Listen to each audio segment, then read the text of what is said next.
Yo, what is up, guys? Welcome back to my channel. And today I'm gonna do something different. Remember, in grade 6, I started a studying concept, studying playlist, you can say. I made a lot of studying videos. Now, this is kind of like that, but not like that. What I mean is, like, I'm going to tell you whatever I learnt in school today. By that, I'll tell you whatever I learnt in school today, that whole thing. So first, let's start up with Hindi. In Hindi, we discussed about like culture and all, like in which countries the old foods, the olden foods, all those ancestors foods which our ancestors used to make, that kind of food. So we discussed about that. Means in Hindi today we only discussed, not like much of a lesson. We discussed like about food, like what is the national food of this. I am from Madhya Pradesh. My national food is jalebi and poha. Now she told that now many people don't like the national food. That's not for me. I love jalebi and poha. People like to eat, like instead of bajra roti, they like to eat pizza. Instead of you can say roti, the chapati, they like to eat pizza, burger, like these all things. Yeah, so that is about Hindi. Means she was discussing like how our country is demolishing in the purpose of the food, the national foods of our country which our ancestors made. That in we learnt in Hindi. Now coming on to English. In English, we learnt the chapter fire, friend, and foe. In that, over there, you know what they say? Some people say fire is a good servant and a bad master. Now I'm gonna explain you in the further of this video, so make sure you watch in the end, till the end. Yeah, and so fire can be a good servant. Means when you control it, it is good. But when it gets into his own control, means a master of his own self, it gets bad. You know, like what makes up fire? Hydrogen, carbon plus oxygen plus heat and light. This is the formation of fire. This is how fire is formed. But for that, you also need fuels. You need oxygen, you need heat, you need like charcoal and all, like oil. Now the thing is that for you, so that the fire just cuts off. You know, there are some fires that start with oil, and you should never put water on them. The first dangerous thing is you should never put water on oily fires, because as you know, oil floats on water. Oil floats on water, and that oil, now that water will keep running, that oil will keep flowing, and the fire will keep burning and demolishing the whole thing.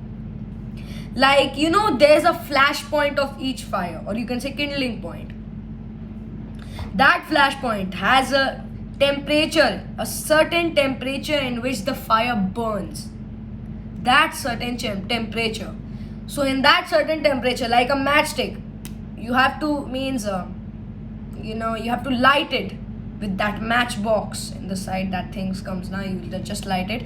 That has a certain temperature, that has a certain flash point. And now for taking out the fire, first of all, you have to keep it away from oxygen. Put it in a blanket, like this many people put it in a blanket. Then second, keep it away from fuels. Keep it away from fuels. Third, yeah, so you have to take the temperature down the flash point, below the flash point. Then, you know, when there were no firefighters, people used to make human chains and they used to keep passing buckets. Still they do it if needed, if necessary.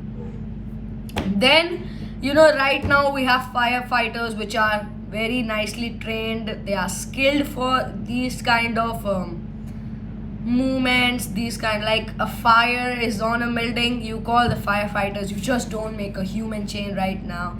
The areas where firefighters can't reach fast, that is the area when human chains are required. Understood? Better. Now in social science, we discussed about the Mughal Empire a little bit. Because half of the time we're going on the activities, and the our school's holiday is on 25th, and on 24th we are going to have we are going to go offline. Not me. I'm not gonna go offline. It's so, please don't cry, everybody. I'm not crying. Yeah, I'm not going. Everybody has to get dressed. Whoever doesn't want to get dressed, he can come in white uniform. That's it. So in social science, then we discussed about the Mughal Empire. We discussed why did the Mughal Empire get declined. The Mughal Empire got declined because of the poverty of the kingdom. There were so many poor, there were 8,000 mansabdars, and out of them only 465 mansabdars almost got all the money. Means 5.6% out of 8,000. 5.6. Can you believe it? In Akbar's time, the thing was that Akbar was a nice emperor. Now Akbar, he used to distribute everything. He used to work with brain.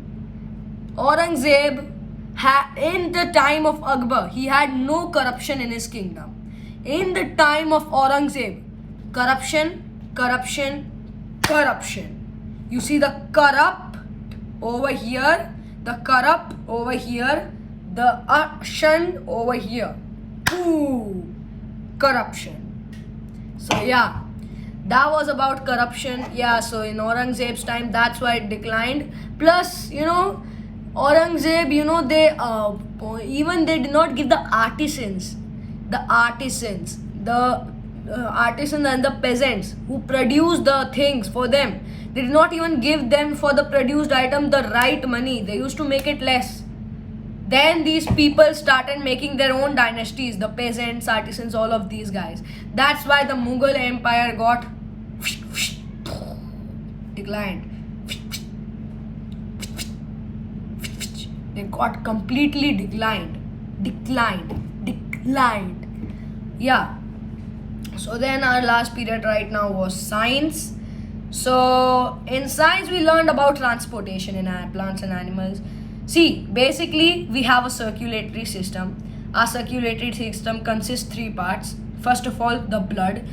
Circulatory system means it circulates all over our body. First of all, blood. Second of all, blood vessels. Even blood vessels are circulating around our full body. Then third, the most main one is the heart. Heart pumps blood to all of our body parts. That's why it circulates around our full body. And then we learned about transportation in plants. See, the transportation in plants, there are 2 transporters. First is xylem, second is phloem. Xylem takes the food up, takes the minerals, water and minerals up and distributes it to all plants. Whereas phloem makes it go down to the other parts. This is xylem, this is phloem. So this was all for today. I know it's a short video. I know, right? So this is what I told you now. It's ending time. I know it's sad, but make sure you watch my other videos. Just search Shivansh and Riyansh lives and you will get there.